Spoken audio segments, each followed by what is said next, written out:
Welcome to the Soccer Chaplains United podcast, From the Touchline. And now, here's your host, Rev Brad. Well, friends, during the month of October, it's Pastor Appreciation, it's Chaplain Appreciation Month, and so I love to have different chaplains on the podcast, and I like to have some new voices, some fresh faces, as it were, although this is just our voices, no video yet. Today, though, I'm excited to be joined by special guest Justin Noseworthy. Justin is the volunteer chaplain to Monterey Bay FC, a team that plays in the USL Championship, and coming from the beautiful Monterey Peninsula. Justin, welcome to the pod. Thanks for having me. Glad to be here. This is great, and we do have to go video at some point because your beard game is something else. I'm loving it. I'm loving it. The listeners will just have to imagine. Well, that, or they can go on the website. They can right picture. I think the beard's a little more trimmed and shorter in the pic we have for you. But yeah, it's a good beard game you got going. Much appreciated. Thank you. So Justin, this is your first time on the podcast. You are, I think, the newest chaplain to Soccer Chaplains United. Though we have a few in the pipeline that aren't announced yet. We might declare them as newer than you.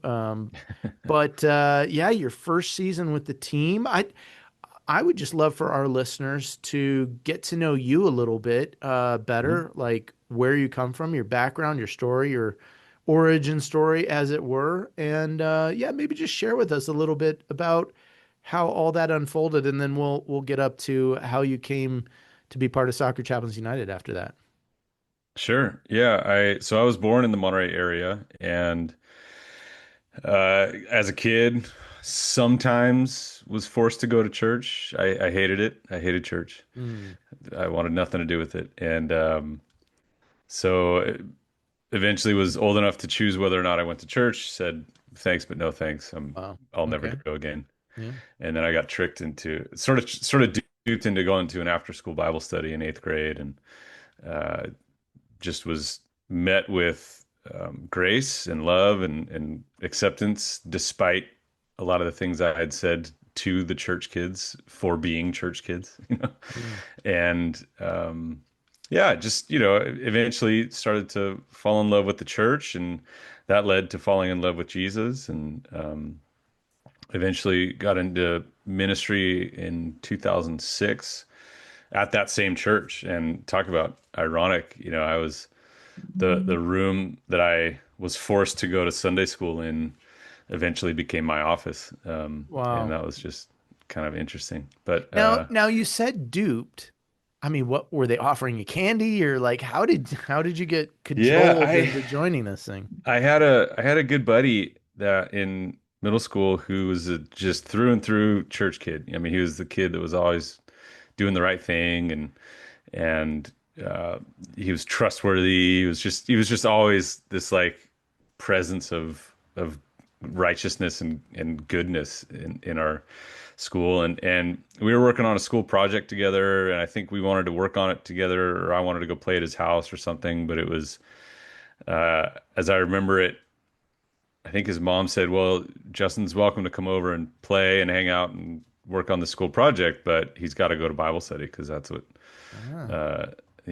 what our son does on Thursdays. And so that's it was scary because I was walking into this room filled with church kids who I made fun of for going to church. And this youth pastor guy who's a grown man, but I'd said some terrible things about him. And, I'm in 8th grade, that's what you do. And he saw me, and he remembered my name from a couple of years prior, screamed my name out loud with exuberance, ran across the room, jumped over a couch, and just said, I'm so glad to see you. I'm so glad you're here. Wow. I mean, it was like a full prodigal. And it really flipped the script in my life because I had never encountered grace like that. I had never encountered, just a love so compelling that it just, I was like, all right, well, let's see let's learn more about this, Wow. That's amazing. So this leads you I mean, ultimately into a pathway into ministry. How did you feel sense a call to ministry? So I'd worked in sales after college, and I moved back to the Monterey area because I'd saved some money, and I had pretty clear understanding that the over the phone sales job was not for me. Mm. So I moved to the area to really touch down and then travel the world and go surf and never come home. And I sustained a knee injury and had to stay in town longer, and had scheduled a meeting for coffee with the current youth pastor at that old church. And he saw me come in on crutches, and he said, "Dude, what's going on?" I explained, and he said, "Well, what do you think about working at the church and doing some youth ministry stuff?" And I was like, "I don't know, man. I kind of want to travel." And long story short, it was in September of 2006 that I started to work at that church, and I was there for almost 11 years, doing youth and then eventually music. And then coming out of that, I had graduated seminary, and my wife and I were approached by a denomination, and they, in short, wanted us to plant a church in Monterey. And so they asked if we'd be willing to plant a church. And that was with the Evangelical Covenant Church. Wow. Wow. So sorry for this, but like, right, like I try and do a little research, even Hmm. though you and I know each other, we've gone through an interview process, we've spent time together here in Denver. I can't wait to come out to Hmm. California and jump in the ocean with you. But um, Anytime. the article says Justin Noseworthy is the best thing that ever happened to youth group. And this is a direct quote from an article that I found online from the Carmel Oh, Sandpiper. Am I saying that correctly? Caramel? Is it Man, caramel or Carmel? Carmel. Yeah. Carmel. Yeah. Yeah. So that was youth ministry volunteer Keith Ross. Um, and then he says ever.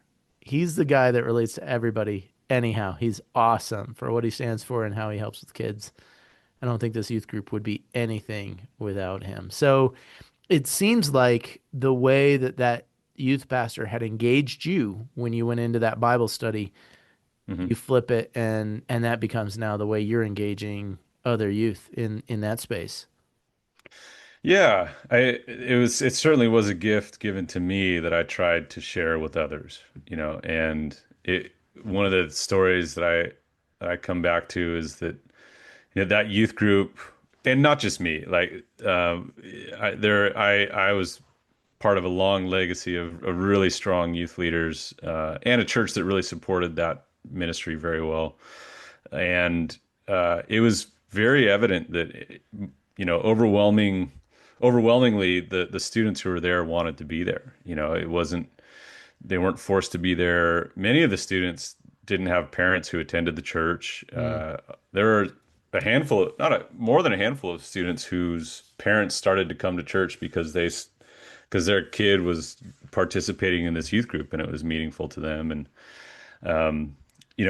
every once in a while there'd be a kid who would show up, and they'd walk through the door, shuffling their feet, looking down, and it was just so obvious, And I'd always go up to them. I'd say, "Hey, can I ask you a question? Welcome. I'm glad you're here. Can I ask you a question?" And they'd say, "Sure." I'm like, "Did did your parents make you come here tonight? Or did someone force you to be here?" mm, And they'd say, "Yeah." And I was like, and I would just be very honest. I'm like, "Man, that sucks. I'm so sorry that you're being forced to be here." And they'd, that wouldn't register with what they expected the youth pastor to say. And they just look at me quizzically, and I'd say, "Look, here's the deal. Everything that we're doing is a gift. All from the silly games to the music to the Bible lesson that we will unpack together.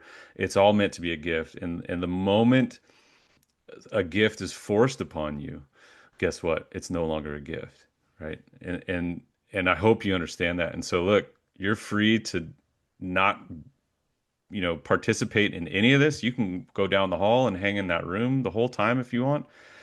I think legally you need to stay on campus because I'm sort of responsible for your well-being, but you don't have to be a part of any yeah. of this. Yeah. And every single time, dude, every time when they were given that autonomy, they would come back and participate. And then all of a sudden it turned into a gift because they were the ones choosing to receive it or not. Man, Justin, what a impactful way. I think so many times I've got four daughters. Most of them, we've got twins still moving through the teenage years. But oftentimes at that age and stage, you just kind of feel unseen, unheard.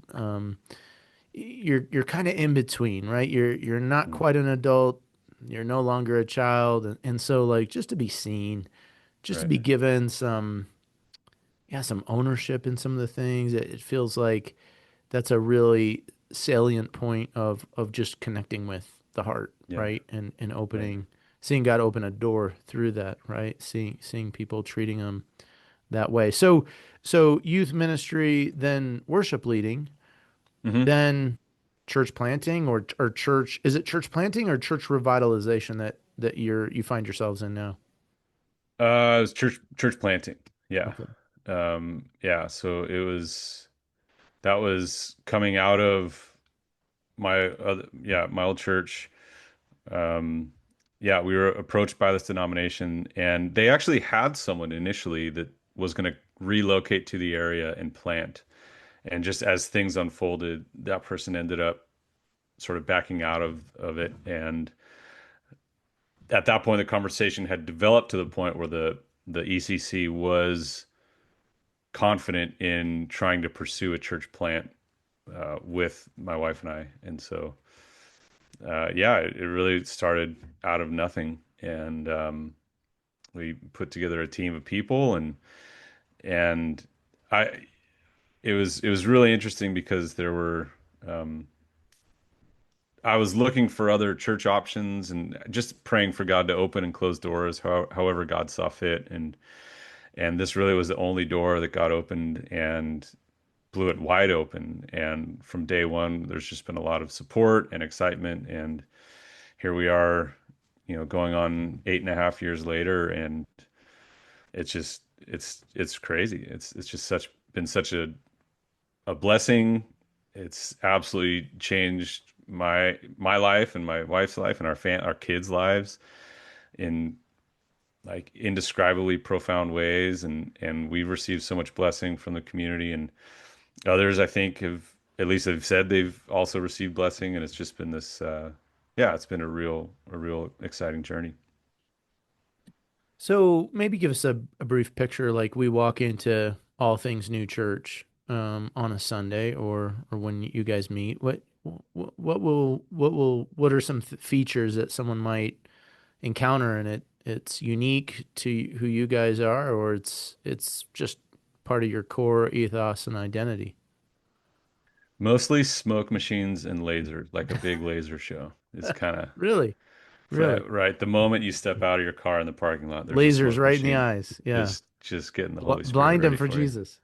And so yeah, it's a good question. It's a small church community, and our first core practice is hospitality, and Mm. so my hope would be that you feel welcomed and encouraged, and not in a contrived, scripted sort of way, but that by the time you find your way perhaps into the sanctuary, that you've at least been greeted and welcomed, and I always try and say hello to everyone who comes in before a service, and just if I know them, just to say hi at least, or um, if I don't, just say welcome. So glad you're here. How'd you hear about us? What brought you here this morning? And yeah, and from there, our practices are hospitality, kinship, justice, nonconformity, and growth. And so my hope is that you'd experience, through God's Spirit, us encountering God and trying to animate those practices in our midst, whether it's through a worship service, through connecting with someone and inviting them into relationship. When we talk about hospitality, it's nice to have coffee and donuts, and we have coffee and donuts, but I think true hospitality, and Christine Pohl writes about this, is Mm. to move beyond just creating and curating a hospitable space, but inviting people not just into our spaces, but into a relationship. Yeah. And so that's sort of the dream that we have together, and that we're bridging the gap between our personal faith and a very public embodiment of that faith. And so our mission is that we say that we are being renewed by God to renew the world with God. Mm. And the name of our church, of course, comes from Revelation 21, where it says, "The one seated on the throne says, 'Behold, I'm making all things new.'" And so I think that begins with God working in our own personal lives to renew our heart, soul, mind, and strength. That then sets us up to participate in the broader renewal that I think God is bringing on earth as it is in heaven. That's sweet. That's beautiful. Well, hey, friends, we're going to take a break right there, and then we're going to jump back in just a moment. Hello, everyone. Rev Brad here. I want to quickly tell you about our devotional book, The Light is Coming. Back in 2022, three of us with Soccer Chaplains United, Jordan Meadis, Kurt Trempert, and myself, came together to write a devotional for the Men's World Cup. Since then, we've come out with a revised version to make the Devo a bit more timeless. The Light is Coming covers 8 weeks with 3 different readings each week. We've got themes like waiting, joy, peace, love, and more. The Light is Coming. Check it out. It's available on Amazon. You can get it in paperback or Kindle format, and you can read this individually or use it as a small group or team study. If you're looking for some resources for your team, send us an email. We can work out a bulk deal too. The Light is Coming. See how faith can transform our football. So, Justin, one of the things that you talked about is just like the way that hospitality is part of your value, and just pursuing justice, seeing beauty, those different things. How does that, let's talk now Soccer Chaplains United. How do you see those things? Well, first, I mean, let's tell the story of how you came into relationship with us, right? With the group Soccer Chaplains United. I seem to recall that it was another leader in the sort of sports ministry space. It kind of reached to me. He kind of knew some of our strengths as being in Colorado, where we tend to be a bit stronger in supporting people in the West. But he had kind of encountered you, and maybe there's a little bit of a dialogue and conversation. And yeah, he just kind of steered you to us, and we had this conversation, the interview, the process, the whole thing. But what was that like for you, just going through that and kind of discovering this no-name organization and no-name leader? One of our chaplains called me the fearless leader. I don't know, but what was that like? Just that whole process for you in, exploring it, discovering it, dealing with the slowness of it, the rapidity of it in some moments. What was that like? I think it was overall it was super positive, and I think it might be helpful to backtrack a little bit, and part of that is, I grew up in the area and played soccer as a kid, played soccer throughout high school. And then when I was in college, I ended up playing for our school's club team. And then I played some club in Costa Rica. I moved back to the area, was really active in adult leagues, and just, soccer was just a part of my life. I mean, I have a bunch of soccer buddies all got up to the microphone and red carded me at my wedding. It was lovely, Yeah. Yeah. And one of the guys that red carded me at my wedding, owned a pub in Monterey, and he, years ago, he says, "Hey, we're doing this meeting, and they're going to start a professional team in Monterey. Wow. You should come. They want to check in and meet local soccer player or people in the soccer community." And I actually couldn't make it to the meeting, but that was maybe 3 or 4 years before the team ever started. And really, from that moment until I had an initial conversation with Soccer Chaplains United, being in the area, being a pastor, and, at that point around 18 years of ministry experience in the area, and having been so connected to the soccer community as a player, as a coach, people would joke. They'd say, "Oh, you should be the team chaplain. You should be the Mm, team chaplain." mm. And I would just be like, "Well, that would be awesome. I would love to do that, but I'm not gonna I'm not gonna pursue that, and you know what I mean. I'm not gonna sort of go and say, "Hey, let me be your chaplain." They'll be like, who are you, Who are dude?" you? Yeah. And so, yeah, it was fun to get connected with you all, and then I was excited to at the prospect of obviously you bringing a lot more legitimacy than me just as a standalone. Hey, can I be your chaplain?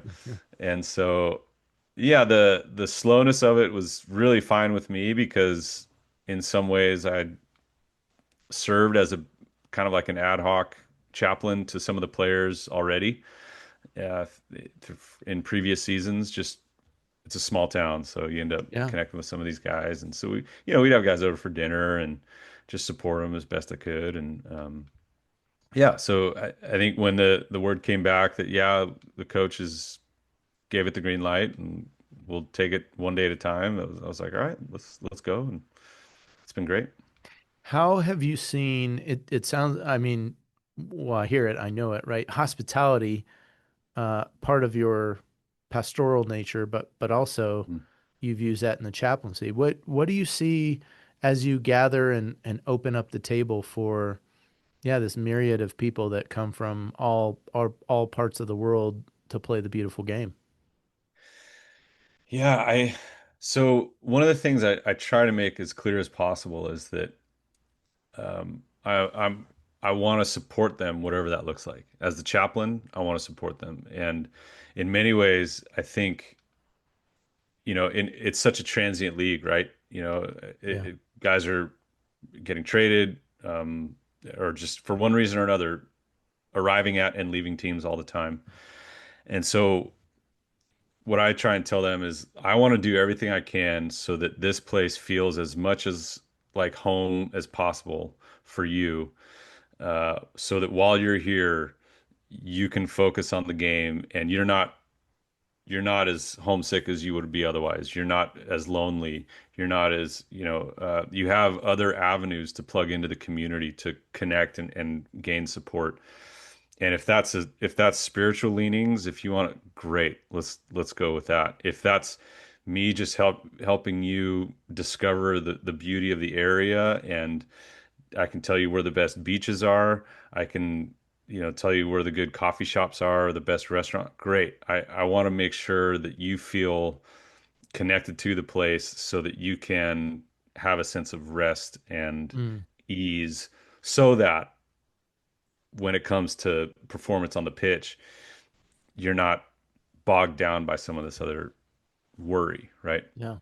Yeah. Um, so yeah, I mean that's in short. And then it's what's nice is, from there it's sort of it's built and as trust is gained and relationships are built, it then moves to, I'll meet with guys for coffee and show them some of my favorite spots and I'll walk them down. I'm like, all right, here's the beach.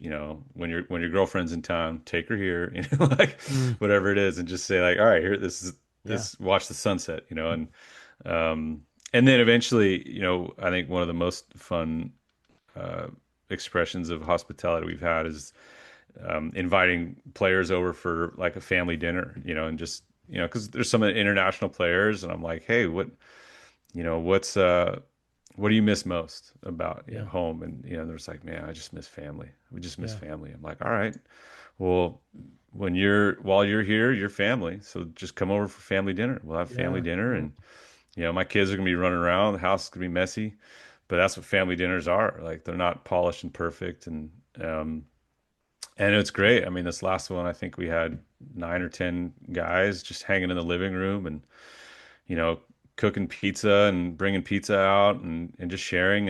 And what was crazy, I didn't really anticipate this, but it really almost turned into kind of like a group conversation around how can we build community, how can we work better Mm, as a team, all this stuff. And it really it just kind of turned into this chaplain conversation. And I was like, oh, sure, here we go. Yeah. They're like, ask Yeah. us another question, ask us another. I'm like, okay, sure. Yeah. So it's great. Well, you mentioned Christine Poole. Like, I think her book's entitled "Making Room." Hmm.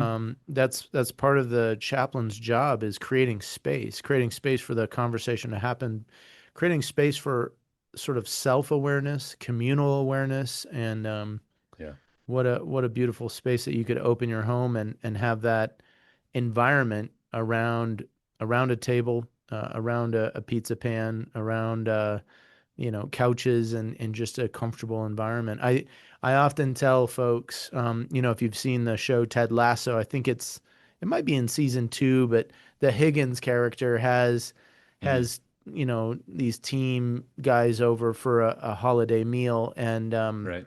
it's just a beautiful expression, I think, of really what the body of Christ is supposed to be is creating room around a table and having Mm, this moment of hospitality. It echoes everything that Jesus was teaching us to do and to be.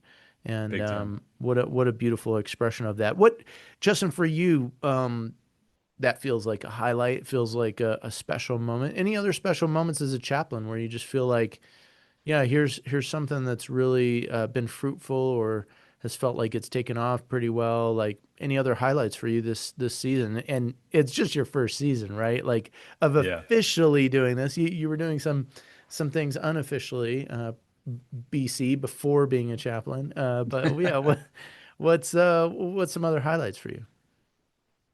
Yeah, I think one highlight that comes to mind is, I met with one of the players pretty early on in the season, and he made it real clear. He's like, I want to get involved in community service. And Mm, I said, great. Well, why don't you tell me what that looks like? What are your passions? Another question that I will ask people in general, but certainly players when they say something like that. I want to serve. I want to get involved. I'll sort of ask two questions, and it's this inspired by this Frederick Buechner quote. But in short, I'll say, well, one, what's a passion you have? But two, what makes you cry? What breaks your heart?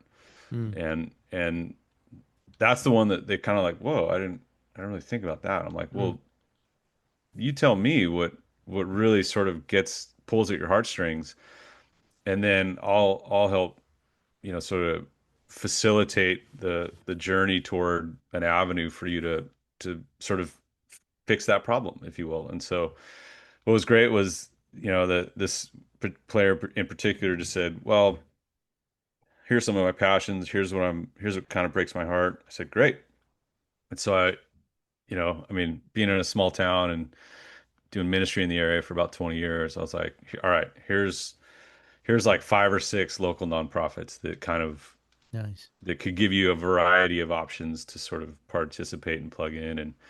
And the highlight for me is, sure enough, he man of his word and followed through and picked one. And I happen to know the executive director. She's a close friend, just and he to this day is still participating in that and serving and showing up and serving youth in the community. And I'm just like, oh, that's just great. That's awesome.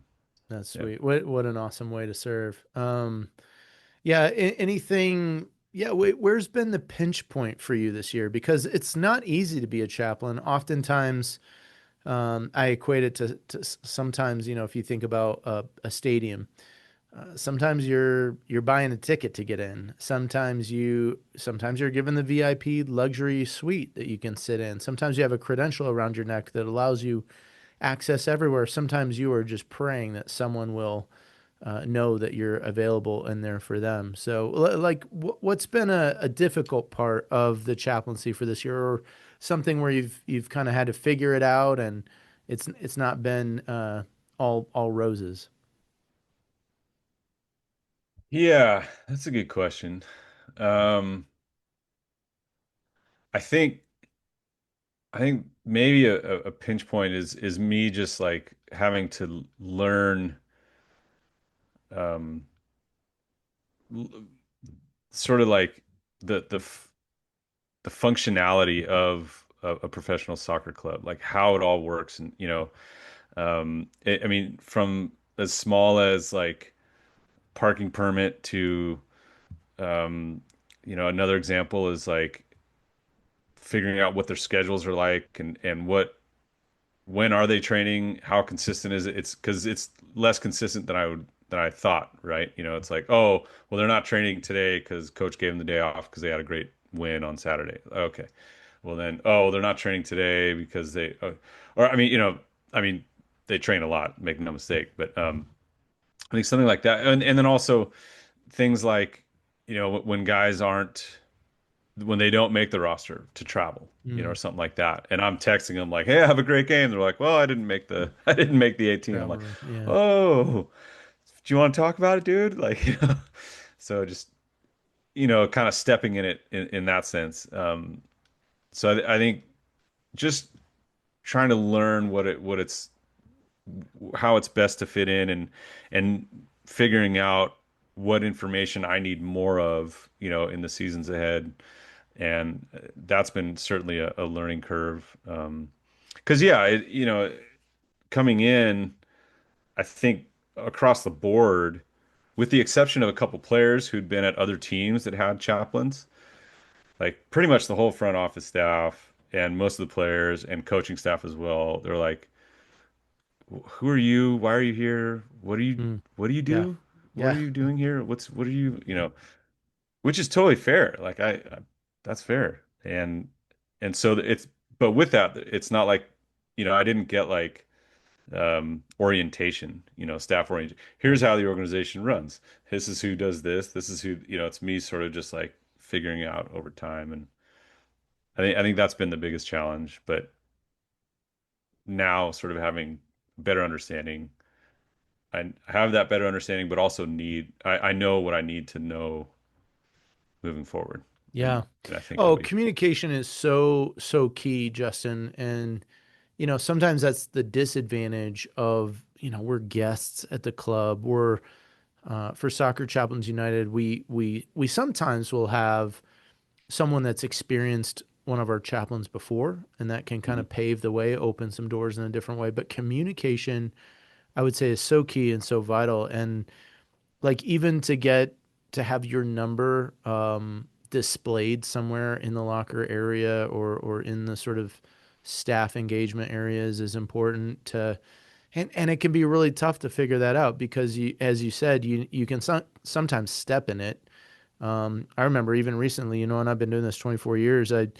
Um, as a volunteer chaplain, I asked a guy about how he felt in the presence of others about not being called into a national team camp, and I look back and I go, "Wow, Brad, you're an idiot." Like save that. But we were having this group moment, and I thought, oh, maybe this could be a good question, but it hurts more than we Yeah. realize, and it means more than we realize. And I think sometimes we reach these points where we've got questions like, why am I not in the 18?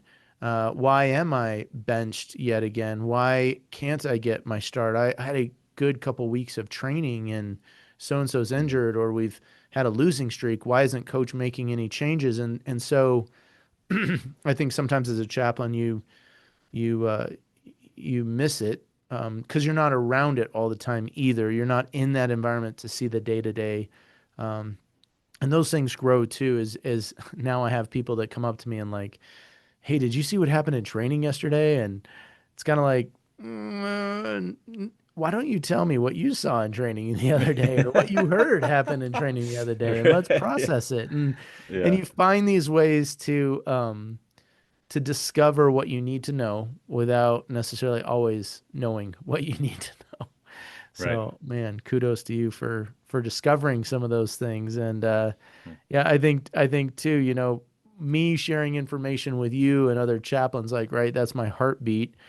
But it doesn't always work with every club. Every club has its different culture and ethos and Right. different nuances. Some of our clubs play in rented spaces, and they cram a bunch of staff into a small front office, and Hmm. it can be different to kind of figure out and navigate those things. But man, so good that you're there and doing the hard work of just trying to love those people and figure out how do I love these people better. Yeah. Yeah, I think that's sort of the guiding question, right? Cool. Like how do I love them better, you know? And, yeah, it's been a real joyous journey, and yeah, even to be able to walk with people through struggles, and as weird as it sounds, I mean, like in some ways that's a highlight for me was Mm. when there's enough trust, there's enough faithful presence, uh, where people feel safe to come and say, "Hey, like I need some support with this," or can I just vent this to you?" And knowing full well that Yeah. they can do so, and that will remain in confidence. I'm not Yeah. gonna, go around saying, "Oh, did you hear what so?" That's the gift that we often bring. Well, hey friends, we're going to take another short break, and we'll be back to wrap up the podcast right after this. Hi, I'm Rev Brad Kenny. I wrote the Soccer Psalms to help people reconnect with God's Word by seeing how the beautiful game reflects the truths of Scripture. Inside the book, you'll find 31 Psalms, one for each day of the month. They're short reflections that link soccer's moments of joy, struggle, and teamwork with the timeless story of God's love. And whether you call it soccer or football, this book is for you. It's available worldwide on Amazon as the Soccer Psalms, the Football Psalms in British English, and even Los Salmos del Fútbol in Spanish. So before the next kickoff, take a moment to discover how the game we love can point us back to God's Word and the one who gave us both. So Justin, I'm really curious, a piece of your story that we you just kind of mentioned, but we kind of bypassed, is you go down to Costa Rica and play club soccer. I'm wondering, what was that like for you? And it seems like, I don't know, maybe has that fed into or fueled your own ability to express empathy for a lot of these athletes and people coming from all over the world to play the game in Monterey Bay? Yeah, well, and make no mistake, it was not professional. It was like a regional club team. But yeah, I literally just went down to surf every day, and I did that. But I Now, heard now about wait, now wait. You just can't like throw out Costa Rica surfing and soccer and not say what city were you in? What town? Santa Teresa. It's like the southern tip of the Nicoya Peninsula. Um, Okay. yeah, tiny little, and it was cool because like I saw in this little village, right? There's this huge pitch. And one day I look and there's lights even. I'm like, what the heck? And Hmm. and and so I hear that there's this like local pickup because I was there for like 2 months, right? So I'm there Okay. for 2 months, and maybe it was maybe 3 or 4 weeks in, I hear about this local pickup, and I was like, no way. And so I go out and I borrowed, or I don't even, or maybe I borrowed like some cleats from a buddy or something who had the cleats somehow, or because I literally was just living in sandals and barefoot, kind of a thing. So I go out and I play, and I mean, I'm like at the time I was probably, probably 6 foot or so, and I got long blonde hair. Believe it or not, dude, I had long blonde hair. Oh my gosh. Yeah, I know, We are and definitely switching to videos for future podcasts because people will be like, "What?" yeah, that was a trip, and so I stood out. Let's just leave it at that. Yeah. I didn't look like the rest of the Ticos. But this guy comes up and he's like, "Hey," he's like, "Dude, would you play on like the town club team? We play all these other towns in the area, and would you play for us?" I was like, "Dude, of course I would." And he's like, "Well, we got a game Thursday night at 9 o'clock." I'm like, okay, but it makes sense because it's so hot. Yeah. You Yeah. you The heat. need and so sure enough, I show up and there's like couple hundred people, vendors, the lights are on, and I realize, no one in this town has cable. No one is. This is pre like streaming ESPN, right? And this was the sport. This is how people engaged in fanhood in this town and in the broader region. And it was just, oh, it was so much fun, man. And I had such a huge target on my back because I'm this like blonde hair flying around everywhere, like this gringo that everyone's like just coming in with 2 feet and Oh, just I trying to bet. light. Oh, it was fantastic. I loved every minute of it. Yeah. Um, but yeah, so it was a real joy to get to do that. And um, yeah, I don't know if it's translated into my empathy for internationals playing on the team. Perhaps it has. I'd never really made that connection, but yeah, I think it's just such a beautiful game that's universal. I've it's just such a fun thing to participate in that people can connect with really all throughout the world. And I mean, I've got other stories of being on missions teams, going and kicking a ball around in places like Uganda and Kenya and Indonesia and Mexico and Haiti and the Dominican Republic. I mean, just Yeah. all these spots where you just drop a ball, start kicking it, and all of a sudden You grow a crowd. Yeah. you got and you got community. You got Yeah. people who are willing to talk to you. It's Yeah. really cool. I love the Costa Rican phrase "pura vida." It's the pure life, right? And I La think, pura vida.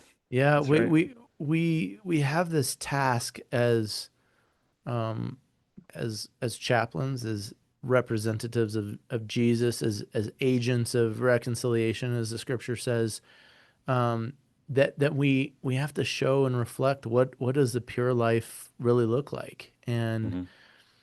there's so many ways that the pure life gets sullied and dirtied and dampened um and I think that we grow and go best into a more pure life focus when we are in community, when we're in Hmm. faithful community. And so thankful for the mom that says, yeah, Justin can come over, but he's got to go to Bible study, or the youth pastor that jumps over the couch and says, "Welcome," even though you've been slaying my name in the Yeah. in the courtyards of the middle school. Like Right. Right. you just find. I think we find so much more when we are in a healthy, faithful community like that. Yeah. Totally. So Totally. neat too that you are offering that as a chaplain and serving Monterey Bay. Well, Justin, we are at that time. Crosses with Rev. So Okay. you've seen a training session before. Usually happens at the end. Guys are serving a ball in, and another guy's trying to put it on frame, get it past the goalkeeper. So it's a 60-second. I've got a timer that I'll be running here. I'll add in some fun sound effects later that you won't hear, but the podcast folks will get to hear. Perfect. A little ticking clock and a whistle that blows. Either or questions are 1 point, and the fill in the blanks are three. There's a myriad of them. We just had a new record set by Chaplain Mike Richards last week. Ben Dudley, the co-chaplain, former co-chaplain for Portland Timbers, had held the record at 25 points. Oh my So gosh. Now I'm scared. I yeah, didn't no. realize it was competition. Oh yeah, there's a whole leaderboard and everything. So Mike set the stage with 26 points, and I'm even thinking I'm gonna have to add another question here to give you the shot at 27 points. But 27 points is about 21 questions, which in a minute's time, is tough to Dude. ask and get it all done. So a couple caveats: just go with your gut, go quickly. If Okay. there's something that's too controversial for you to answer, you can say pass. You'll miss out on the points. Fair enough. Uh, there could be. I might suggest like two answers. You might offer a third. Uh, you've answered the question. It's good enough. Where there's Okay. no wrong answer here, so to speak. This is your story. Yeah. So I've done my research, or I've tried to. Okay. Um, and yeah, let's see what else. What else is there to say, or do you have any questions about the game? I got tons of questions. But let's just do it. Okay. Okay. Let's just go. I will start the timer after asking the first question. Okay. And kind of like there's extra time. If I ask the last question and the whistle blows, you still get the opportunity to answer. So, if you answer and time's up, and I don't have enough time to ask the next question, then we're done. We're done with the time. So, all right. Are you Here we ready? go. Do you need a warm I'm up? ready. You want to warm up? Vanilla or chocolate? Chocolate. Okay. See, there you go. There you go. Yeah. Um, I'm just going to add another question here real quick. Okay. Just so you can get 27 if we get there. Okay. All right. Okay. So here we go. First question. Left-footed or right-footed? Right-footed. My favorite EPL team is Leicester. dribble, pass, or shoot? Pass. Call or text? Text. Costa Rica or Costa Mesa? Costa Rica. Shortboard or longboard? Shortboard. Preach or teach? Teach. Quicksilver or Billabong? Quicksilver. My favorite post-game meal is Sushi. Gibson or Fender? Fender. Coke or Pepsi? Coke. Youth ministry or soccer chaplaincy? Youth ministry. Moss Landing or Andrew Molera? I'm not at liberty to say. Messi or Ronaldo? Messi. Plane or bus? Plane. My favorite comedian is Nate Bargatze. acoustic or electric? Acoustic. NIV or ESV? ESV. Oh, there you go. There you go. Very good. 24 points was what you got, which for a first time is brilliant. I mean, that puts you up. You'll be tied for third place with 24 points. Hey man, I'm meddling. That's on the Yeah. podium. I'll Now, take now it. you deferred an answer when I asked Moss Landing or Andrew Malera. Uh-huh. You're just not willing to go on record with a preference?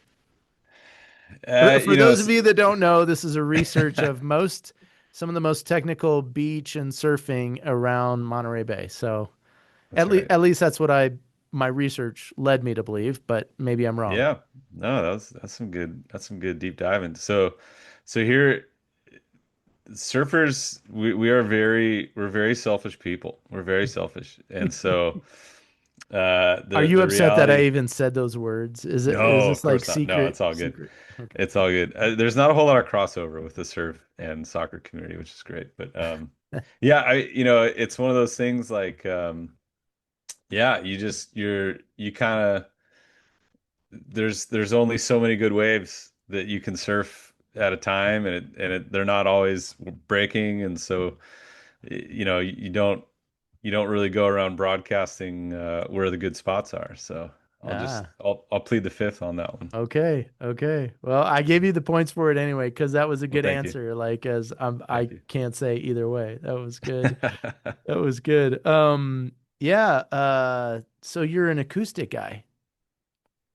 Yeah, I mean, I play some music, and I think my absolute favorite. I'm probably most proficient as a bass player, but I think my favorite is to play acoustic and sing. So Nice, nice. yeah, that's probably my favorite. Yeah, yeah. And but you picked youth ministry over soccer chaplaincy. Say more. Man, I mean, I don't know. Maybe that's just me being a nonconformist. Maybe if I was on a youth ministry, I'd say soccer chaplaincy. Yeah, maybe. Um, I, I do remember my time of youth ministry with such fondness, and a lot of that is, I think, because there is such a just an openness and just so much opportunity to provide just guidance and mentoring and but that said, I mean honestly, like today in this season of life, soccer chaplaincy has been a real exciting opportunity and an exciting ministry that I've been able to see a lot of my past and a lot of my giftings sort of combine and come together for this role, and so it's really fun. And Oh, I mean, it's an absolute blast. I will say I have more fun doing soccer chaplaincy for sure. Yeah. No. Absolutely. I mean, it's just a blast. Well, Justin, I think you're just a little younger than I am, but today soccer chaplaincy does feel like youth ministry in many ways. Dude, dude. The age Yeah, of the oh, yeah. athletes. Yeah. You're Uh, absolutely right. And that's one thing. Well, in some ways, the a turning point for me getting into the ministry or chaplaincy was a couple seasons ago. One of the players said, "Hey, we're having this barbecue. Come hang out." And I said, "All right." And I didn't realize, I thought it was him and like his dad who was in town, and like one other player or something. And I show up and it's just him and the rest of the team. wow. And like as I'm driving down there, he's like, "Hey, we can't get the charcoal to light, you know. Do you know how to light charcoal?" I'm like, "Well, did you bring a chimney?" He's like, "What's a chimney?" I was like, "Okay."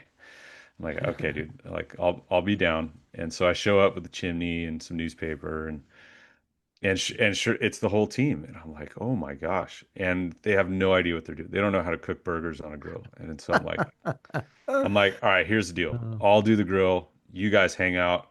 You just hang out with each other, have some fun." And sure enough, I was like the dad grilling while the boys are out there having fun. And that was the first realization for me. I was like, "Oh man, they're kids, dude. yeah. They're like 18 to 22. Yeah. The veterans are 25, Yeah. and I'm like, okay, I got you." That's good. Oh, what a great story. That you're not the first or last chaplain to say, "Man, these are just kids." It just Hmm. in so many ways you get in, and it's funny because I said in my seminary days I'll never be in youth ministry. That's what I said, and today I am, and I'm having to come up with much younger ideas about like how to engage with people and how to be yeah, yeah, relevant in some ways. And the whole, Hmm. I don't know. I said 6'7" the other day, and my kids just were like, "Dad, Dad." I'm like, "Hey, I'm trying. I don't understand it all." Well, as I understand that one, I don't think it's understandable. It's sort of, No, no, it's not. In fact, we were doing faith night with the Rapids, and I think I said 6'7", and oh my daughters just rolled their eyes like, "Dad, yeah, you're crazy." Well, hey, Justin, as we close out, I just want to invite you. Would you say a prayer and a prayer of blessing over Monterey Bay, around the team, the club, the people around your city? And Mhm. yeah, we'll just kind of end the podcast that way. Sure, yeah.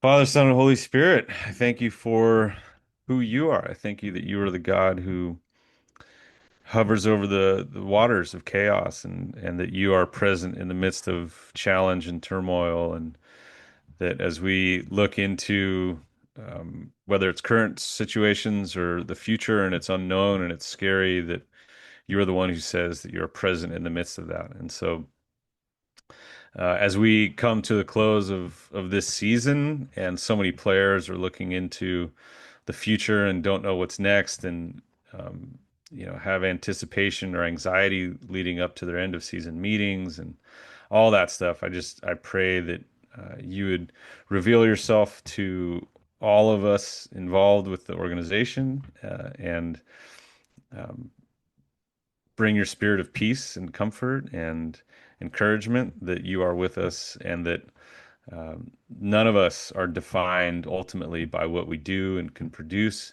that you are the God who says we're defined to the extent that we are your beloved. And so I thank you for that good news. I thank you for the way that this club is impacting our community and bringing about greater avenues of flourishing for the soccer community, and young kids coming up who have a dream of playing at a competitive level, that would translate to opportunity for them, that would lead to greater flourishing in this community. And I thank you for Brad and the Soccer Chaplains United ministry and their heart for sharing your love and the gift of your son, and faith, and with the soccer community in so many different contexts, and that there's just this passion for bringing about love in your name. And Ask that you would bless this ministry, that it would continue to grow and expand for the sake of bearing witness to you and the inbreaking of your reign here on earth as it is in heaven. I pray this in the name of the Father, Son, and Holy Spirit. Amen. Amen. Amen. Oh, Justin, so good to be with you. So good. Yeah, you so too. Fun to have this time on the pod. And thank you. Thanks for the work you're doing, and thanks for your contributions back into Soccer Chaplains United. Thanks for letting me be a part of it, and thanks for leading us through all of it, Brad. Yeah. Well, friends, you've been listening to the From the Touchline podcast. I'm Rev Brad, and I've been joined today by special guest, volunteer chaplain Justin Noseworthy, who's volunteering with Monterey Bay FC. Join us again next week. Thanks for coming. Thanks for being here. Take care.